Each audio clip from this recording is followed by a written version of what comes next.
დიანა, იცით როგორ არის ჩემი შეფასებით? ეს რაც ჩვენ გვაქვს ახლა უვიზო მიმოსვლის შესაძლო შეწყვეტასთან დაკავშირებით, არ არის განცალკევებული პროცესი. ეს არის მთლიანი, ასე ვთქვათ, კონტექსტის ერთ-ერთი შემადგენელი ნაწილი და ეს კონტექსტი ძალიან მკაფიოდ გამოიკვეთა 2022 წლის თებერვალში რუსეთის უკრაინაში შეჭრის შემდეგ. აი, აქედან მოყოლებული ჩვენ გვაქვს, ასე ვთქვათ, პრორუსული პროპაგანდის გააქტიურება საქართველოში, მათ შორის ხელისუფლების წარმომადგენელთა და მათი, ასე ვთქვათ, განშტოებების, როგორც პოლიტიკური, ისე საექსპერტო განშტოებების აქტიური მონაწილეობით. ჩვენ სახეზე გვაქვს, ჩემი აზრით, ხელისუფლების მხრიდან, ქართული ოცნების მხრიდან მიზანმიმართულად დაზიანება საქართველოს პარტნიორებთან, მათ შორის ამ შემთხვევაში ევროკავშირთან ურთიერთობების და ევროკავშირში ინტეგრაციის პროცესის. ჩვენ სახეზე გვაქვს ამავე დროს, ასე ვთქვათ, ისეთი ნარატივების შექმნა, პროპაგანდისტული ნარატივების შექმნა, რომელიც მხოლოდ და მხოლოდ რუსეთის ინტერესებშია და რომელსაც რუსეთი დარწმუნებული ვარ იყენებს, ასე ვთქვათ, როგორც დიპლომატიურ, ისე საექსპერტო წრეების მეშვეობით. მე მხედველობაში მაქვს საქართველოს ხელისუფლების მტკიცება იმის თაობაზე, რომ ჩვენ დასავლეთი რუსეთთან ომში გვითხრევდა. და ეს მტკიცება არ ხდება მხოლოდ შიდა აუდიტორიისთვის, ჩვენ თუ ვნახავთ, აი საგარეო ასპარეზზე, მაგალითად მე ანტალიის ფორუმი მახსენდება ესეთი, როდესაც ჩვენი რომელშიც ჩვენი პრემიერი ყობახიძე მონაწილეობდა, იქაც იგივე ისაუბრა, ანუ საგარეო მოხმარებისთვის გააკეთა იგივე ტიპის განცხადება, რასაც აკეთებს შიდა მოხმარებისთვის. რაც გულისხმობს იმას, რომ რუსეთს პირდაპირ აძლევს დამატებით არგუმენტს. მისთვის ალბათ ერთ-ერთ ყველაზე მნიშვნელოვან არგუმენტს.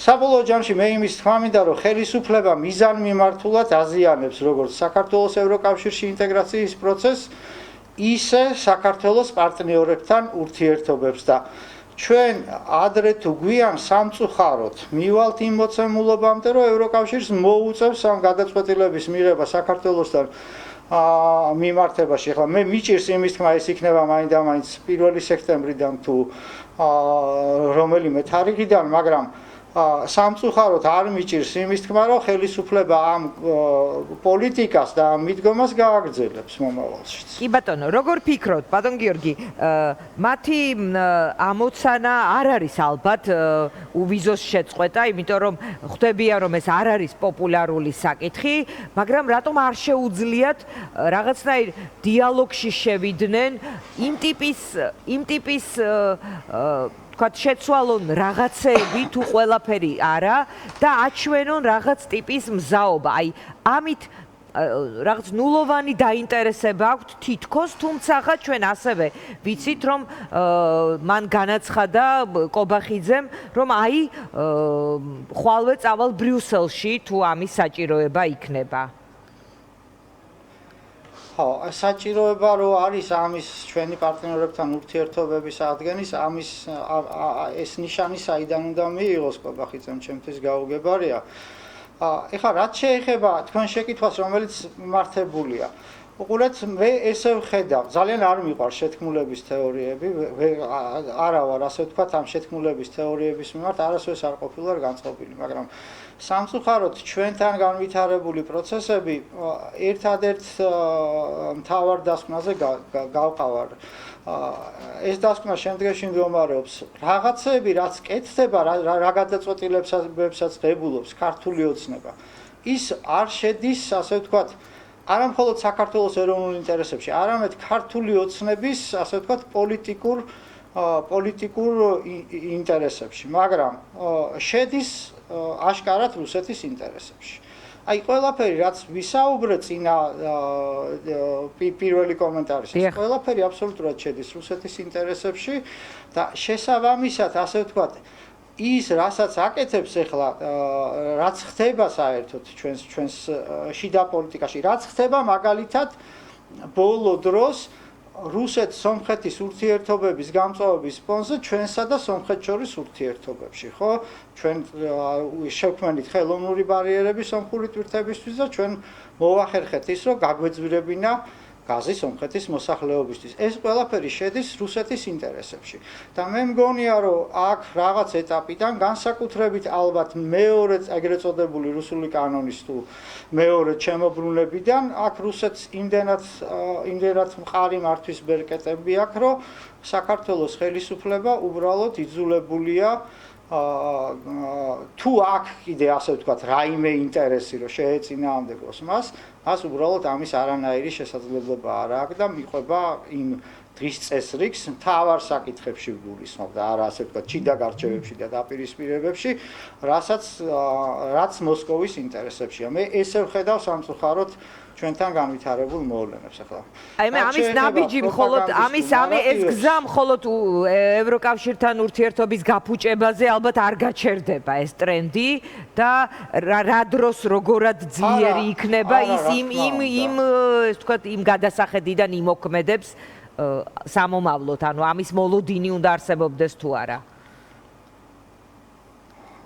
ხო, აქ უნდა არსებობდეს მხოლოდ ასე ვთქვათ დღევანდელი გადასახედიდან ის თუ ასე ვთქვათ გაგრძელდება ეს პოლიტიკა და სამწუხაროდ ყველა ნიშანი არსებობს იმისა, რომ გაგრძელდება. არსებობს ორი ძირითადი, აი მთავარი რო გამოვყოთ. ერთი ასე ვთქვათ სრულიად მოშლა ყველანაირი ურთიერთობების არა მხოლოდ ევროკავშირთან, არამედ სხვა სტრატეგიულ პარტნიორებთან. მაგალითად, ამის დამადასტურებლად მე შემიძლია მოვიყვანო ამერიკის შეერთებული შტატების ელჩის ბოლო ინტერვიუ, სადაც მან თქვა პირდაპირ ტექსტით, რომ ქართული ოცნების მიერ ტრამპის ადმინისტრაციისადმი გაგზავნილი წერილი შეურაცხყოფელი იყო, თუ არაფერი მეშლება ეხლა ამ კი ბატონო, შეურაცხყოფელი კიდევ სხვადასხვა ეპითეტები იყო შეურაცხყოფელთან ერთად. დიახ, უარყოფითი ეპითეტები, ხო მართალი ვარ დიანა. ანუ ამაშია საქმე, ხედავთ, ბოლომდე უნდა დაზიანდეს ჩვენს პარტნიორებთან, ჩვენ დასავლელ პარტნიორებთან ურთიერთობები და ამავდროულად რუსეთის გავლენა უკვე ასე ვთქვათ არაფორმალურად, არა ისე რომ არ ჩანდეს ეს ყველაფერი და მოქმედებდეს ასე ვთქვათ ქართული ოცნების საფარქვეშ, არამედ უკვე ღიად და ცხადად გაიზარდოს ასე ვთქვათ საქართველოში და ამაზე მიანიშნებს აი ეს პროპაგანდისტული ნარატივები, რომელსაც ეს ქართული ოცნება ატრიალებს გაუთავებლად იმასთან დაკავშირებით, რომ კაცებს გაათხოვებენ, იქ ასე ვთქვათ გარყვნილება არის დასავლეთში. ეს არის საფარი მათთვის ეკონომიკურად თავშესაფარი ეს თემა. საფარში რას გულისხმობთ? ანუ ეს თითქოს აი ასე უნდა მიყიდოს შიდა აუდიტორიას და ამ დროს რეალურად ეს არის მათი ინტერესი რომ დაზიანდეს ეს ურთიერთობა, რაზეც თქვენ საუბრობთ, მოყვებით ანუ ლოგიკაში. დიახ, ესე არის. მე უყურეთ მე წლების განმავლობაში პროფესიულად მაინტერესებს რუსეთი და ვკითხულობ და უსმენ, მათ შორის უსმენ მათ პროპაგანდას უკვე წლების განმავლობაში. ეს რასაც ქართული ოცნება საუბრობს იგივე ევროკავშირთან მიმართებაში, არც ერთი გზავნილი არ არის მათი ინოვაცია. ეს არის რუსეთიდან გადმოკოპირებული გზავნილები, მათ შორის იგივე deep state-თან დაკავშირებით. ახლა უბრალოდ რუსეთის შემთხვევაში ისინი უფრო პირდაპირები არიან და ხან ვაშინგტონს ადანაშაულებენ პირდაპირ, ხან ბრიუსელს ადანაშაულებენ, ხან ანგლოსაქსებს და ესე პირდაპირ ტექსტით საუბრობენ, როგორი კონტექსტია იმ მომენტში, ასე ვთქვათ, დასავლეთსა და რუსეთს შორის. ჩვენთან ეს არ შემოსულა ჯერ, მაგრამ აშკარად ასე ვთქვათ, ამ მიმართულებით მიდის ჩვენი ხელისუფლების პოლიტიკა. და ამდენი დამთხევა ეხლა ვერაფრით ვერ იქნება სამწუხაროდ შემთხვევითი. კი ბატონო გიორგი, თქვენ გიფიქრიათ ეხლა არ მგონია რომ რომელიმე ჭკუათ მყოფელს ვთქვათ ევროპა ერჩივნოს რუსეთს. რა мотивация აქვთ მათ? ეს არის გარემო, სადაც მათ არავინ პასუხს არ მოსთხოვს ევროპისგან განსხვავებით, რომელთა ინტეგრაციაც გულისხმობს სხვა ტიპის მართლობას, სხვა ტიპის წესრიგს შიგნით, თუ ეს არის რაღაცნაირი შიშებისგან, ვთქვათ, ომის შიშები, რომელზეც აქვთ აგებული, თქვენი დაკვირვებით პროცესი რა არის მათი მოტივატორი და ასევე ომის გამოგონილია დიანა გამოგონილია პროპაგანდის ბოდიშკი ხდით რომ გადაწყვეტინეთ, მაგრამ ამაზე აუცილებლად მინდა რომ კომენტარი გამეკეთებინა, რომ ომის დაშინება საქართველოს მოსახლეობის არის ძალიან კარგად მოფიქრებული, ასე ვთქვათ, პროპაგანდისტული ნარატივი და თქვენ თუ დააკვირდებით სერბეთში მაგალითად უნგრეთში მაგალითად, სლოვაკეთში მაგალითად იყენებენ იგივე, ასე ვთქვათ, ნარატივს სხვადასხვა დოზით და სხვადასხვა ფორმით. თქვენ თავიდან ახსენეთ სიტყვა ჭკუატყოფელი და ამ ჭკუატყოფელში თქვენ ხელისუფლებას გულისხმობთ თუ საზოგადოებას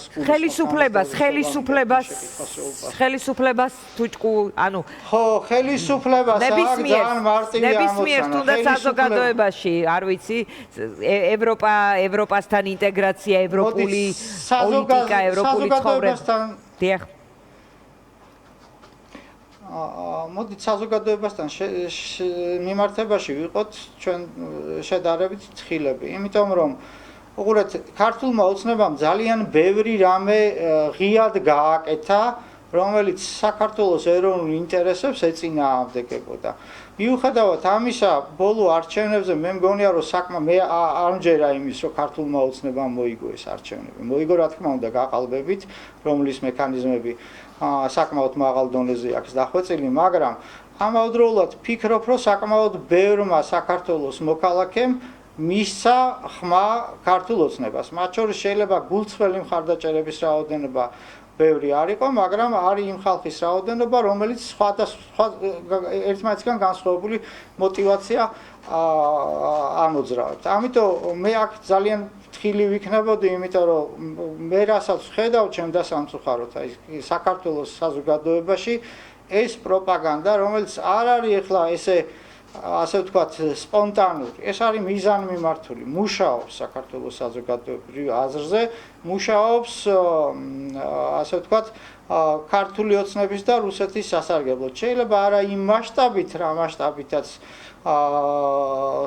ჩვენს ხელისუფლებას და მოსკოვს გაეხარდებოდა, მაგრამ საკმარისზე მეტი მასშტაბით. ეხლა ხელისუფლებას რაც შეეხება, ხელისუფლებას გასაგებია, რომ ასე ვთქვათ თავისი ძალაუფლების შენარჩუნების და გახანგრძლივების მოტივაცია ამოძრავებს და ამ გზას ვერ ხედავს დასავლეთთან ურთიერთობების მოგვარებაში, ხედავს პირიქით ურთიერთობების ბოლომდე გაუარესებაში. როგორ ფიქრობთ, კიდევ მაქვს ეს კითხვა, ხელისუფლება ასე თუ ისე იტანდა რუსის, პრორუსის, ეს თქვათ, აი ამ ტერმინს, რომელიც იყო მათ მიმართ, გამოიყენებოდა წინასაარჩევნო კამპანიის დროს აქტიურად ზოგადად. შეიძლება არ სიამოვნებდათ და ასე თქვათ, ეს ყაველაშვილის ცნობილი დაგინებაც გვახსოვს პარლამენტში, მაგრამ ეხლა ბოლო დღეებში ძალიან მწყობრად რაღაც წერილებით, განცხადებებით, Facebook სტატუსებით დაიწყეს მტკიცება, რომ ისინი არ არიან პრორუსები. აი ეს რა ტიპის კამპანიაა თქვენი დაკვირვებით?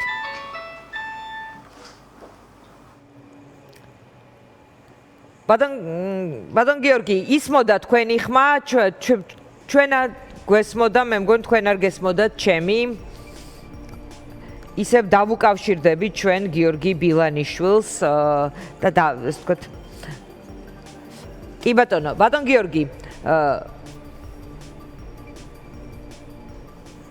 ბოლო პერიოდში, ბოლოს მინდა გკითხოთ, ალბათ დააკვირდით ოცნების ლიდერების კამპანიას, რომ გვაჩვენეთ ერთი რამეც კი, რაც გავაკეთეთ პრორუსული და რუსული და ჩვენ არ ვართ რუსები და დღეს ახლა მამუკა მდინარაძე შეუერთდა კლიპით, სადაც 2012 წლიდან პირველი დღიდან მოსვლის რუსებს ეძახიან და მოკლედ ეს არისო რაღაც გებელსისეული დაბრალების ტაქტიკაო.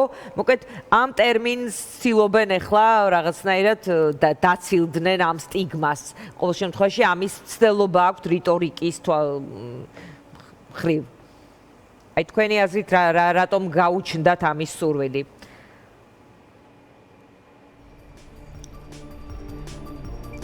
კი ბატონო, პატარა ხარვეზი გვაქვს და ჩვენ შევეცდებით ბატონ გიორგისთან აღვადგინოთ კავშირი. ჩვენ ვლაპარაკობთ, მე ვახსენე რამდენჯერმე ოცნების ბოლო დღეების სტრატეგია, რომ გვაჩვენეთ რა გავაკეთეთ რუსული, ჩვენ არ ვართ რუსები, პრორუსები და ასე შემდეგ და რომ ეს არის რაღაც deep state-ის და ომში ჩართვის მოსურნეთა სტიგმა, რომელიც გამოიყენება ჩვენი მისამართით. კი ბატონო, ბატონ გიორგი, არ ვიცი რამდენად გესმოდათ ჩემი კითხვა, ოცნების ლიდერების კამპანიაზე გეკითხებოდით, რომლებიც ამტკიცებენ ბოლო რამდენიმე დღეა, რომ გვაჩვენეთ რა ვქენით რუსული და ჩვენ არ ვართ პრორუსები. ეხლა ნაწილს მე წინა შეკითხვებში უკვე უპასუხე და მინდა ცოტა შორიდან დავიწყო ეს ყველაფერი, მაგრამ შევეცდები რომ მოკლედ ჩამოვაყალიბო.